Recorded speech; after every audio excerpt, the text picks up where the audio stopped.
کرم مانگتا ہوں، عطا مانگتا ہوں۔ جی آپ کو ایک دفعہ پھر خوش آمدید کہتے ہیں بریک کے بعد، اور گفتگو کا سلسلہ وہیں سے جاری رکھتے ہیں۔ قاری اخلاق مدنی صاحب، آج کی جو رات ہے اس کے بارے میں یہ بھی کہا جاتا ہے کہ یہ فیصلوں کی رات ہے، تو اس کے بارے میں کچھ فرمائیے کہ خاص طور پر جو شب قدر ہے، جو سورہ انا انزلنا کے حوالے سے جس کو ہم جانتے ہیں، اور اس رات میں آپ کس طرح سے ان دونوں راتوں کو مخصوص طریقے سے ان کی وضاحت کریں گے؟ یہ لیلۃ القدر اور یہ شب قدر، اس میں روایات میں آتا ہے کہ یہ شب برات جو ہے اس میں حکم جاری ہوتا ہے، اچھا، اور شب قدر میں اس پر عمل ہوتا ہے۔ فائنل سائن ہوتے ہیں۔ سبحان اللہ۔ صحیح۔ تو اس میں جو حکم جاری ہوا، تو جاری ہوتے ہوئے ہم اگر اللہ کی یاد کو اور اللہ کے حضور پیش ہو جائیں، روایات میں آتا ہے کہ ہمارے اعمال پیش کیے جاتے ہیں، تو ایسے وقت میں ہمارے اعمال پیش ہوں کہ ہم اللہ کی بارگاہ میں سجدہ ریز ہوں، سبحان اللہ۔ کیونکہ جس حالت میں انسان کی موت آتی ہے قیامت کے دن اسی حالت میں اٹھایا جائے گا۔ اگر ہم نماز پڑھتے ہوئے، قرآن پڑھتے ہوئے اس دنیا سے چلے جائیں، تو اور پھر اسی حالت میں قیامت کے دن اٹھایا جائے گا، اللہ کی بارگاہ میں ایسے اٹھایا جائے گا۔ اب بات یہ ہے کہ ہم گناہ کو گناہ سمجھیں بھی۔ جی اصل بات تو یہ ہے، اصل بات ہی احساس اگر گناہ کا نہیں ہے تو ویسے استغفار کرنے کا کوئی فائدہ بھی نہیں۔ چار چیزیں قیامت کے دن ہماری خود گواہی دے دیں گی ہمارے خلاف۔ ایک، وہ جو گناہ کر رہے ہیں وہ قیامت کے دن وہ گناہ کہے گا کہ اس نے گناہ کیا ہے۔ ایک، جس زمین پہ ہم گناہ کرتے ہیں وہ زمین بولے گی، یومئذ تحدث اخبارها بان ربک اوحی لها۔ اور پھر اللہ رب العزت نے قرآن کریم کا دل جو ہے نا، سورہ یاسین، اس میں اللہ رب العزت نے فرمایا الیوم نختم علی افواہہم وتکلمنا ایدیہم وتشہد ارجلہم بما کانوا یکسبون۔ تمہارے ہاتھ بولیں گے، تمہارے منہ سیل کر دیے جائیں گے، تمہاری آنکھیں بولیں گی، وتشہد ارجلہم، تمہارے پاؤں بولیں گے۔ یہ چار چیزیں ہمارے خلاف گواہی دیں گی، تو کیوں نہ ہم ان گناہوں سے بچیں، اور گناہ سے بچنے کا بہترین ذریعہ اور بہترین، کیونکہ لیلۃ القدر جو ہے، آپ نے فرمایا کہ لیلۃ القدر کی کیا حیثیت ہے، اس میں اللہ رب العزت نے پوری سورت لیلۃ القدر کی نازل کی۔ انا انزلناہ فی لیلۃ القدر، لیلۃ القدر خیر من الف شہر، 1000 مہینوں کی راتوں سے بہتر رات۔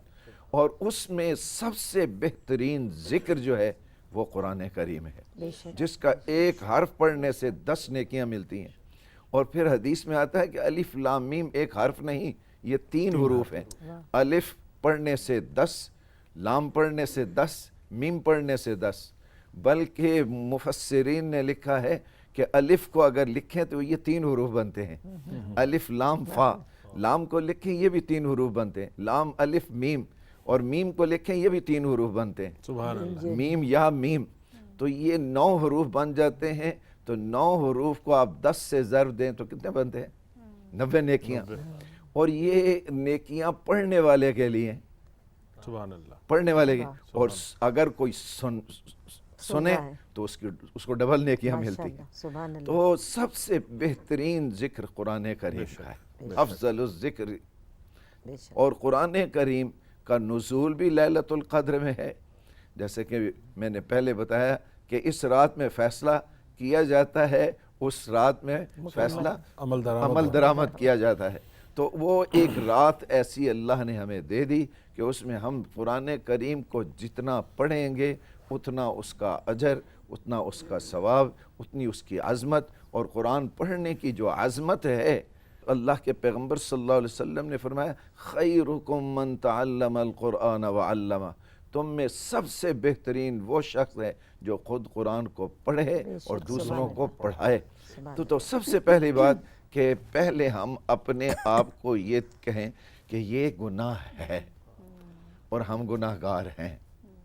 اس گناہ کی معافی چاہنی ہے، تو یہ قیامت کے دن ہم نے جواب دینا ہے اور یہ چیزیں ہماری گواہ بن جانی ہیں۔ اللہ تعالیٰ میں استغفار کرنے کی اور قرآن پڑھنے کی توفیق عطا بے شک بے شک۔ ضمیر ساجد صاحب، یہ مجھے بتائیے کہ جو بعد کی روایات میں ہمیں ملتا ہے کہ نبی پاک صلی اللہ علیہ وسلم کے بعد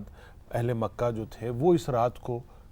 کیسے مناتے تھے، کیا ان کے اعمال ہوتے تھے، اور خاص طور پر ابھی کچھ لوگ جو عمرہ کے لیے یا کسی دوسرے اس کے لیے بیت اللہ میں موجود ہیں، تو ان کے لیے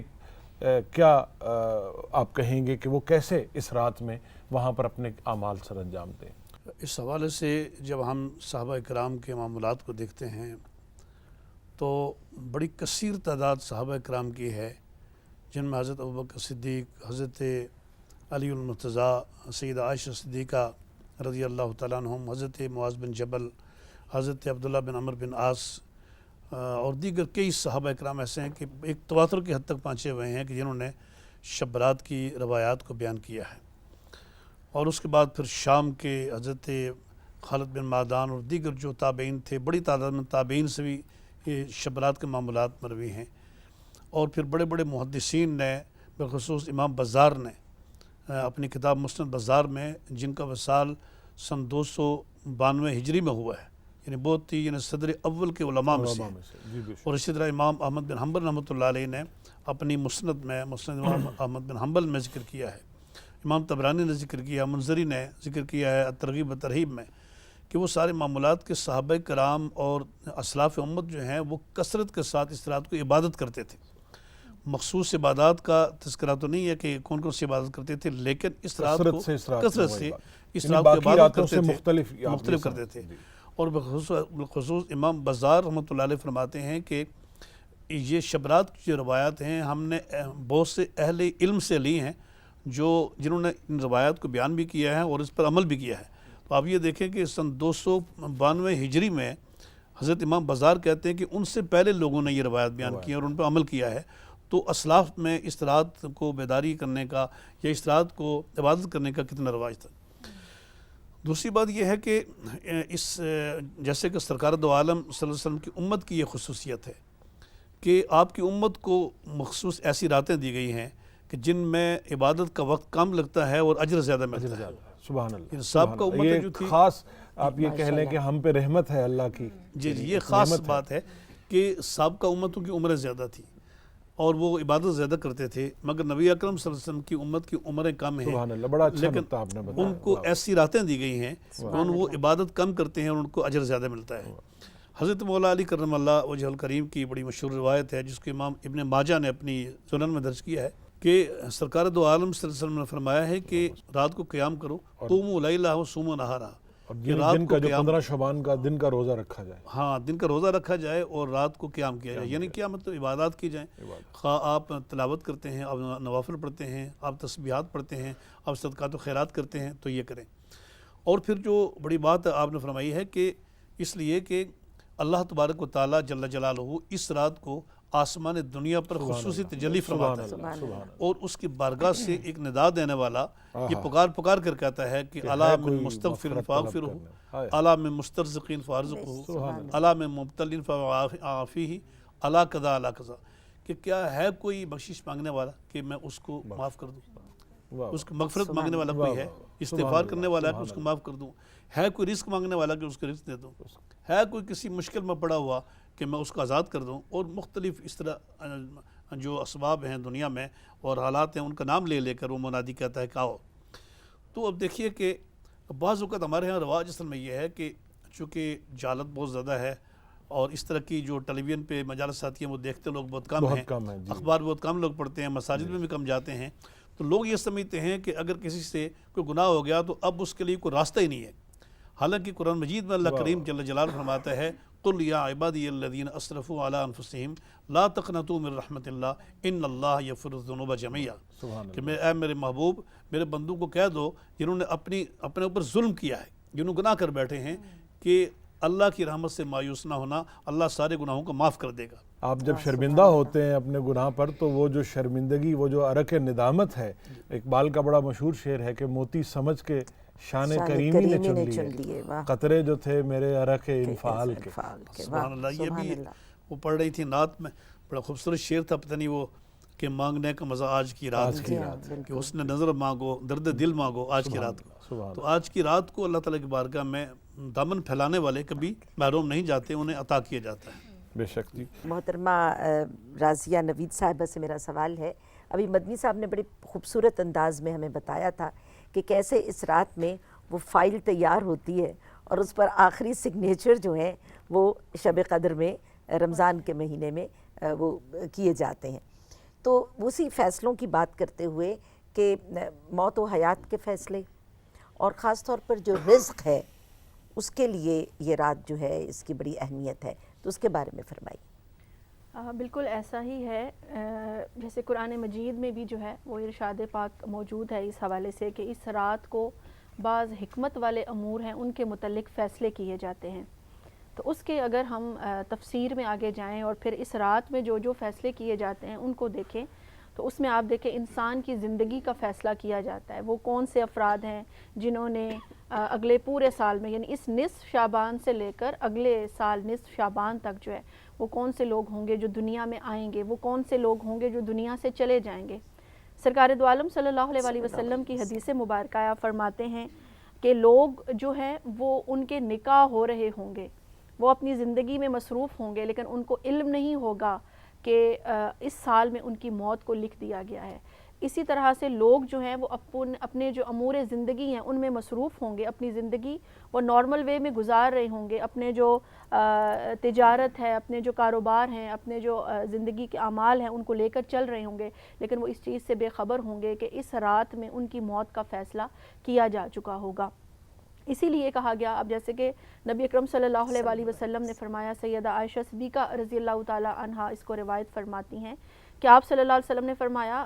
وجہ پوچھی نا کہ آپ کیوں اس مہینے میں سب سے زیادہ روزے رکھتے ہیں، اور یہ حدیث مبارکہ جو ہے وہ سیدہ ام سلمہ رضی اللہ تعالی عنہا سے بھی مروی ہے کہ آپ نے پوچھا کہ سرکار آپ اس مہینے میں سب سے زیادہ روزے کیوں رکھتے ہیں، تو آپ صلی اللہ علیہ وسلم نے فرمایا اس لیے کہ جب میں اللہ کی بارگاہ میں اگر پیش کیا جاؤں تو میں روزے کی حالت میں ہوں۔ تو یہاں سے ہمیں اس چیز کی اہمیت، اس کی فضیلت کا علم ہوتا ہے کہ یہ دن بھی اور یہ رات بھی کس قدر اہم ہے۔ پھر آپ دیکھیں کہ اللہ رب العزت کی شان رحمت تو ہر وقت ہمیں اپنے حصار میں لیے ہوئے، وہ اپنے رحمت والے بازو ہمیشہ ہمارے لیے کھول کے رکھتا ہے۔ لیکن نارمل جو ڈیز ہیں اس شب کے علاوہ اگر ہم دیکھیں تو کہا جاتا ہے کہ جو رات کا پچھلا پہر ہے اس میں اللہ رب العزت کی ذات پاک اپنے شان کے مطابق آسمان دنیا پہ جلوہ افروز ہوتی ہے اور پیغام دیا جاتا ہے، ندا آتی ہے کہ لوگ مغفرت طلب کریں۔ لیکن یہ وہ خاص رات ہے کہ جس میں جو ہی سورج غروب ہوتا ہے تو اللہ رب العزت اپنی شان کے مطابق آسمان دنیا پہ تشریف لے آتے ہیں اور پھر یہ ندا دی جاتی ہے کہ کوئی گناہ گار ہے اپنے گناہوں کی معافی مانگے، اس کے گناہ معاف کر دوں گا۔ اب آپ دیکھیں کہ اللہ رب العزت کے پاس سب کچھ ہے، بے شک وہ سب کچھ دے رہا ہے، لیکن ایک چیز ایسی ہے جو اللہ کے پاس نہیں ہے، اور وہ بتایا گیا کیا ہے، وہ بندگی ہے۔ اللہ کے اندر عجز نہیں ہے، انکساری نہیں ہے، بندگی نہیں ہے۔ یہی وجہ ہے کہ اللہ کو اپنے بندوں میں سب سے پیاری بات یہی لگتی ہے کہ جو شخص بندگی اختیار کر لیتا ہے، عاجزی اختیار کر لیتا ہے، انکساری اختیار کر لیتا ہے۔ آپ دیکھیں گناہ کرنا بڑی بات نہیں ہے، لیکن اس گناہ کے اوپر ڈٹ جانا بری بات ہے۔ اللہ پاک تو ہر لمحہ تیار ہے کہ میرا بندہ میری بارگاہ میں آ کر بیٹھے، آنسو بہائے، میں ان آنسوؤں کی وجہ سے اس کے گناہ صاف کر دوں گا، یہ اس کا وعدہ ہے۔ لیکن انسان اپنے گناہ پر پشیمان ہونا تو سیکھے۔ پھر یہ بھی بڑی امپورٹنٹ بات ہے کہ دیکھیں صرف زبان سے استغفار کر لینا یہ بہت کم ہے، یعنی یہ آپ ایک مذاق ہو سکتا ہے توبہ اور استغفار کے ساتھ۔ اصل توبہ کا کانسیپٹ، اصل استغفار کا کانسیپٹ جو ہمیں شریعت میں ملتا ہے وہ یہ ہے کہ انسان اس گناہ کے بارے میں دوبارہ سوچے ہٹ بھی جائے نہ، اس سے، یعنی بالکل۔ کرنا تو بڑی دور کی اس پہ بات ہے، نادم ہو۔ اس کو دوبارہ ذہن میں بھی نہ لے کر آئے کہ میں یہ عمل کر سکتا ہوں، تو پھر ایسی توبہ جو ہوتی ہے اور ایسی جو استغفار ہوتی ہے وہ اللہ رب العزت کے حضور جو ہے وہ قبولیت کا درجہ پاتی ہے۔ جب اللہ کا کوئی بندہ یہاں زمین پر بیٹھ کر اپنے آنسو بہا کر اللہ سے مغفرت طلب کرتا ہوگا تو میرا ایمان یہ نہیں کہتا کہ اللہ پاک کسی گناہگار کو اس رات میں خالی موڑتا ہے اپنے بارگاہ سے، اپنے دربار سے۔ تو لہٰذا ہمیں معلوم نہیں اگلا سال ہمیں دیکھنا نصیب ہوگا کہ نہیں، ہر لمحہ ہمارے لیے غنیمت ہے، ہر لمحہ اللہ کے معافی کا دروازہ ہمارے لیے کھلا ہے، وہ ہمیں ویلکم کر رہا ہے، بلا رہا ہے، اس رات خود ندا دے رہا ہے۔ تو کتنی بدقسمتی کی بات ہوگی کہ رحمت تقسیم کرنے والا ہمیں اپنی رحمت کی طرف متوجہ کر کے ہمیں بلا رہا ہو اور ہم اس کی رحمت حاصل کرنے میں جو ہے وہ بخل سے کام لیں، کنجوسی سے کام لیں، یا جو ہے وہ سستی کا شکار ہو کر ہم ساری رات اس رات کو بھی سوئے پڑے رہیں اور اللہ کی رحمت سے خالی ہو جائیں۔ بہت شکریہ۔ محترمہ ذکیہ نصف صاحبہ، ابھی راضیہ نوید صاحبہ فرما رہی تھیں کہ یہ رات جو ہے یہ محض رات نہیں ہے، انسانوں کے لیے تو یہ بخشش کی رات ہے، لیکن فرشتوں کے لیے یہ ایک عید ہے، یہ ایک خوشی کی، اور ہمارے لیے بھی یقیناً جب ایک انسان اپنی مغفرت طلب کرتا ہے اور اسے یہ یقین ہو کہ یہ میری مغفرت جو ہے قبول کی جائے گی، تو اس کے لیے اس سے بڑی عید اور اس سے بڑی خوشی کی کوئی بات نہیں ہو سکتی۔ وہ لوگ، میں ابھی ضمیر ساجد صاحب سے بھی بات کر رہا تھا لیکن وہ بات بیچ میں کہیں رہ گئی کہ اس رات میں کچھ لوگ جو حرم پاک میں ہیں یا جو نبی اکرم صلی اللہ علیہ وسلم کی مسجد نبوی میں موجود ہیں وہاں، تو اس حوالے سے خصوصیت سے ہمیں کیا کچھ احکامات ملتے ہیں ائمہ اہل بیت سے یا دوسری روایات میں کہ وہ کیا، ان کا کیا طریقہ کار تھا اس میں؟ دیکھیے، اس کے عید ہونے میں تو کوئی شک نہیں، کیونکہ عید کی ڈیفینیشن ہماری ثقافت میں یہ ہے کہ سیلیبریشن، خوشی، جبکہ امام علی علیہ السلام فرماتے ہیں مومن کا ہر وہ دن عید ہے جس دن اس نے گناہ نہ کیا ہو۔ تو اس حوالے سے شعبان، 15 شعبان عید ہے، کیونکہ انشاءاللہ کہ جو روزہ دار ہے وہ تو گناہ نہیں کرے گا، اور جو شب زندہ دار ہے وہ بھی گناہ نہیں کرے گا، وہ مغفرت طلب کر رہا ہے۔ ہاں، تو اس حوالے سے یہ یقیناً عید بنتی ہے۔ اور ابھی جو آپ بات کر رہے تھے پٹاخے وغیرہ بجائے جاتے ہیں، اگر سب کو سمجھ آئے کہ عید خوشی کا مطلب یہ ہے کہ اللہ کو ناراض نہ کرنا، تو یقینی سی بات ہے پھر انسان اس وہ اس جانب طرف راغب نہیں جائے گا، نہیں ہوگا۔ شکر ادا کرنے کی طرف جائے گا، شکر گزاری کی طرف جائے گا، جیسے دوسری عیدوں پہ بھی ہم نماز کے ذریعے اس خوشی کا اظہار کرتے ہیں۔ تھوڑا سا اور آگے اگر جائیں تو خوشی، ایک چھوٹی سی بات ہم یوں کریں کہ 14 اگست ہم کیسے مناتے ہیں، 23 مارچ ابھی آنے والے ہم کیسے مناتے ہیں؟ ہم لوگوں نے خوشی منانے کا جو طریقہ ہے وہ کلچرل رکھا ہوا ہے، تہذیب اور ثقافت سے رکھا ہے، وہ غیر اسلامی ہے۔ اس لیے جب اسلام کی خوشی آتی ہے، کوئی عید ہی کیوں نہ ہو، پورا ماہ رمضان کیا کرتے ہیں اور عید الفطر کیا کرتے ہیں نا، کتنی جلدی ہم لوگ عید مناتے ہوئے ساری چیزیں جو کر رہے ہوتے ہیں پورا ماہ رمضان انہیں زائل کر دیتے ہیں۔ تو عید کا مطلب ہی یہ ہے کہ اللہ کی درگاہ میں معصیت نہ کرنا۔ دوسری بات جو آپ نے کہی کہ جو لوگ ان ایام میں بیت اللہ میں ہوں یا حرم نبوی میں ہوں یا باقی مقامات مقدسہ میں ہوں، تو ان کے لیے تو سب سے بڑی سعادت یہ ہے کہ روئے ارض پر ایسی جگہ پر موجود ہونا، ادھر زوار بننا، زائر بننا، جو اللہ کے نزدیک پسندیدہ ترین مقامات ہیں۔ یہ خود اپنی جگہ، کعبے کی طرف تو دیکھنا عبادت ہے، سبحان اللہ، ہاں، اور اس کا طواف کرنا عبادت ہے۔ دیکھیے ایک چیز یہاں سمجھنی ضروری ہے، آپ تقرب الہی کی کوشش میں آپ کا جو اخلاص ہے، آپ کا جو ایک ہر انسان کو پتہ ہے کہ اس کو اپنے کون سے ایریا پر کام کرنا ہے، اور وہ کس طرح سے خدا سے دور کیا گیا تھا، وہ سارے عوامل جو خدا سے دوری کا باعث ہے وہ اس کو اگر ختم کرنا شروع کر دے تو یہ افضل عمل ہے۔ سب سے بڑی بات یہ ہے جو ہر انسان کی مختلف تقرب کی کوشش کرے۔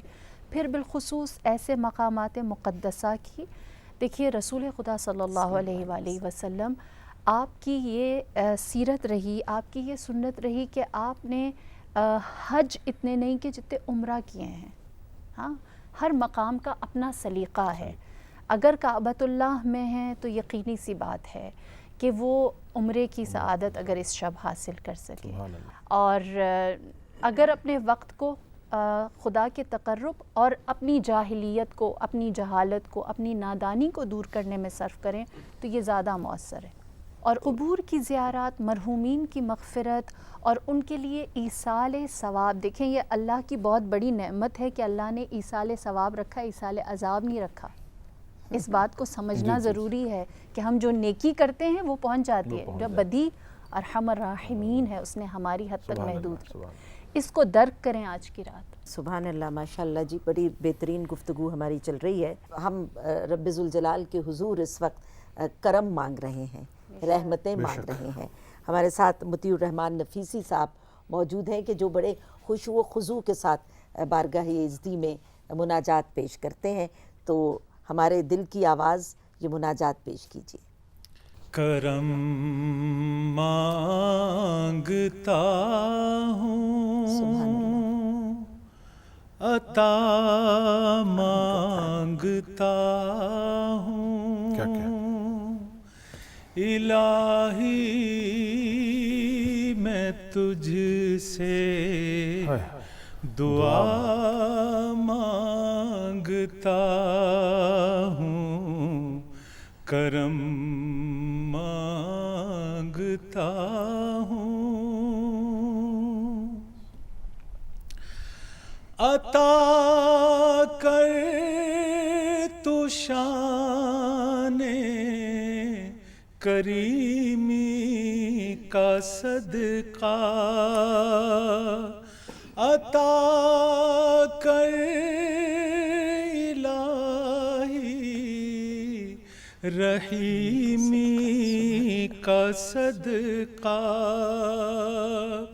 نہ مانگوں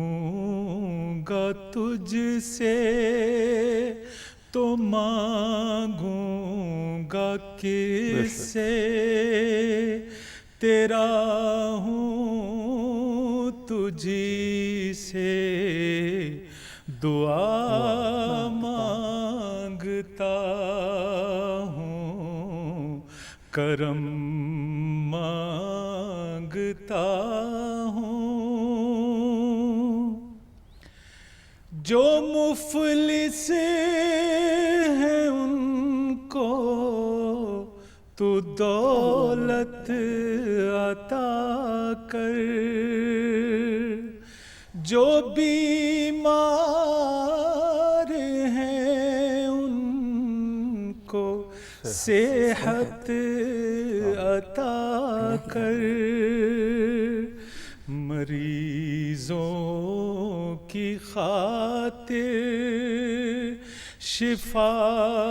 مانگتا ہوں، تیرا